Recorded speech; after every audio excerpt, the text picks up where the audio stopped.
Qui vole un œuf volera un bœuf. Qui mange un œuf mangera-t-il un bœuf?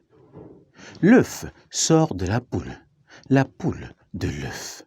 Qui de l'œuf ou de la poule est la mère de l'autre? À quoi servent les lois? Les hommes sont-ils vraiment égaux devant la loi? Au Cameroun, par exemple, si tu voles un œuf, tu es d'office condamné si tu es attrapé. Par contre, celui qui vole un bœuf peut être libéré s'il rembourse une partie du bœuf volé.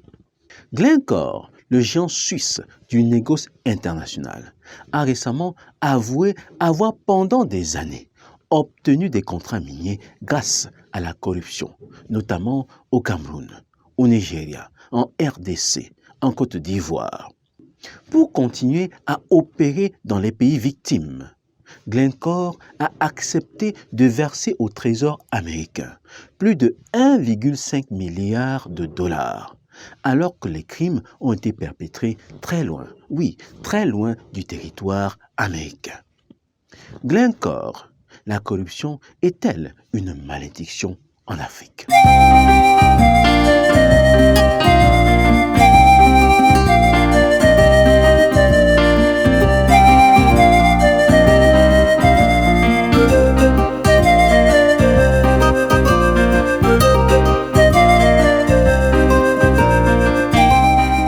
Bâtir un monde où chacun sait exactement pourquoi il est né et fait ce pourquoi il a été créé.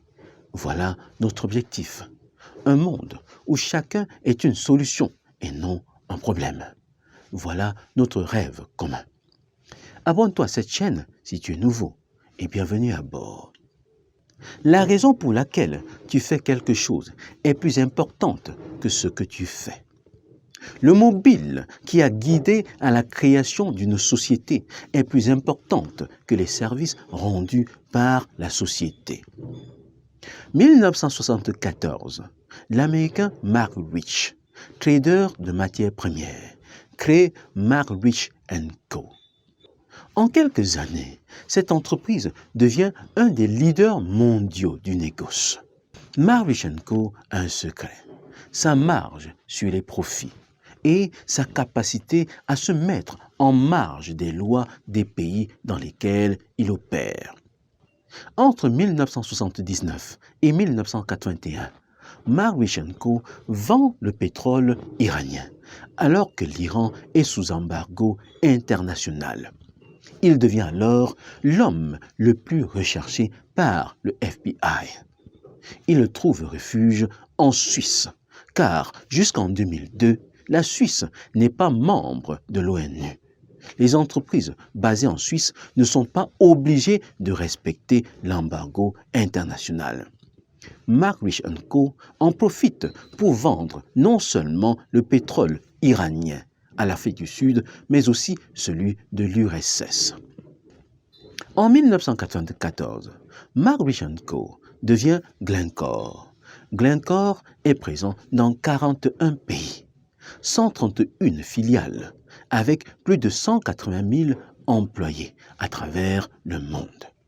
2010, alors que la sécheresse menace les récoltes de blé en Russie, Glencore conseille au Kremlin de cesser l'exportation du blé. En 2 jours, les prix du blé grimpent de 15% sur le marché mondial. Glencore se frotte les mains. 2012, Glencore vend pour plus de 78 milliards de dollars de blé au Programme alimentaire mondial, alors que cette structure n'est supposée commercer qu'avec les agriculteurs dans le besoin. 2014, sur les 12 000 employés de Glencore en Colombie, seulement 5 000 sont enregistrés. Les autres 7 000 sont recrutés par la sous-traitance, ce qui est contraire à la loi colombienne. Cette astuce permet à Glencore d'avoir une grande marge, les employés sous-traitants ne recevant que le tiers du salaire que perçoivent les autres. Depuis l'an 2000, Glencore exploite le cuivre en Zambie. La Zambie dépend de l'exportation du cuivre. La pollution en plomb en Zambie avoisine les 90%, ce qui n'inquiète guère Glencore.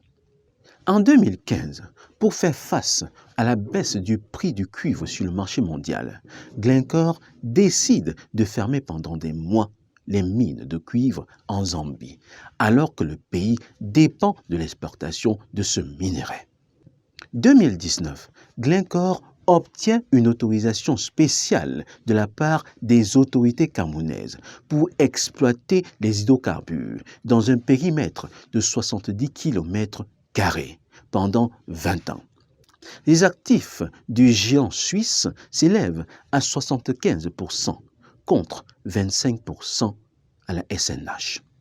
Après que Glencore ait déclaré avoir versé plus de 7 milliards de francs CFA de pots de vin au Cameroun pour obtenir les contrats miniers, le directeur général de la SNH est monté au créneau pour déclarer que sa structure n'est ni de près ni de loin associée à de telles manœuvres, contraires à la déontologie de sa société.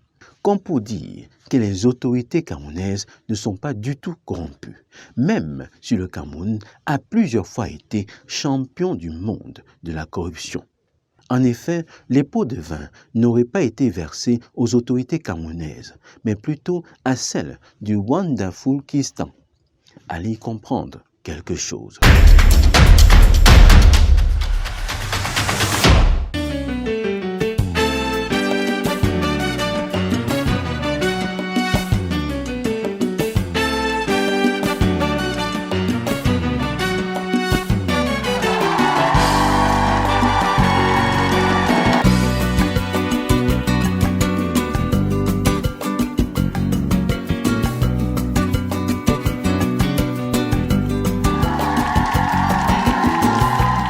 Glencore a dans son ADN la corruption. Que va-t-on retenir de Mark Rich, son fondateur, décédé en 2013? Est-ce un entrepreneur prospère ou alors un véritable corrompu? En Afrique, la corruption est entretenue par 3 mentalités. La mentalité magique. Pour réussir, pas besoin de compétences particulières. Il suffit d'être membre de telle ou telle loge. La véritable compétence, c'est son appartenance à tel ou tel groupe. La mentalité magique renverse les valeurs. Elle promeut la médiocrité. Elle décourage l'effort. Voilà comment des entreprises tombent à cause des décisions d'incompétents. Le pays, au lieu d'avancer, recule. 2. La mentalité tribale. Dans plusieurs pays africains, être membre d'une tribu est un avantage. C'est comme si on avait passé un concours pour s'y retrouver. Beaucoup d'entreprises et d'administrations sont remplies de personnes de la même tribu, sans compétences avérées. La seule compétence requise étant celle d'appartenir à tel ou tel groupe.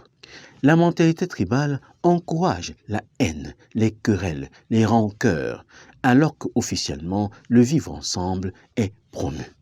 La mentalité tribale est un frein au développement et à l'épanouissement d'un pays. 3. La mentalité coloniale. Pour beaucoup d'Africains, l'Occident reste le paradis, le blanc le maître. C'est lui qui a raison, il faut lui obéir. Voilà comment on continue à cultiver le cacao, le café qu'on ne consomme pas, et on consomme le blé qu'on ne cultive pas. Bienvenue la famine. On est obligé de mendier le pain alors que nous sommes assis sur des mines d'or, de diamants et autres minerais précieux. La mentalité magique, la mentalité tribale, la mentalité coloniale. Voilà 3 mentalités qui favorisent la corruption en Afrique. Est-ce normal que les pays victimes de la corruption de Glencore ne reçoivent rien en compensation? Devant quelle juridiction peuvent-ils s'adresser, déjà que Glencore semble plus riche que tous ces pays réunis? Comment faire face à la mentalité magique, à la mentalité tribale, à la mentalité coloniale? Fais-le moi savoir à travers un commentaire. Partage cette vidéo au maximum. Elle peut aider à réfléchir. Elle peut édifier quelqu'un qui est dans le besoin. Appuie sur le gros pouce bleu de j'aime. Cela me fait plaisir. Porte-toi bien et à plus tard.